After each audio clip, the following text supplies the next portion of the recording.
Mga madali ang merienda lang po itong ginawa ko. Blender nga lang po ang ginamit ko din eh. Sa isang blender po, pagsasamahin natin ang 4 na itlog, 1 1/4 cups ng evaporated milk, 1/2 cup vegetable oil, 1 cup sugar, 4 drops ube extract, 1/2 cup ng sour cream. Tsaka nyo po i-process sa blender until smooth. Siyempre, pwede pong gumamit ng handheld mixer. Ganito po ang itsura. Susunod nyo pong idadagdag 2 1/2 cups ng all-purpose flour. Mainam na salain nyo po muna yung harina bago nyo idagdag.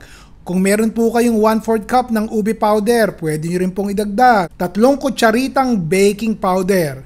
I-blend nyo po ulit kasama ng mga itlog kanina. Huwag nyo pong i-overmix. Ganito po ang itsura niyan. Nag-arnibal lang po ako ng 1/2 cup ng sugar na walang tubig. Hinayaan ko pong matunaw yan ng 5 minutes sa low heat. Tapos po, nilagyan ko ng 2 tablespoons butter. Tinunaw. Tsaka ko isasalin sa ating cake pan na kinoat ko po ng cooking spray kanina. O tsaka nyo po idagdag ang itlog na maalat na slice. Tapos, ibuhos na po natin ng cake batter. Pwede nyo pong pasingawan na parang siopaw o kaya naman ay steam bake nyo, meaning may mainit na tubig po ang paligid ng cake habang binebake. 25 minutes po bago maluto. Checkin nyo muna kung luto na. Palamigin po, tsaka nyo po slice. Ayos na! Madaling merienda lang po ito. Oh, yun na po yun. Nagustuhan nyo po ba? O bukas po ulit. Ron Bilaro.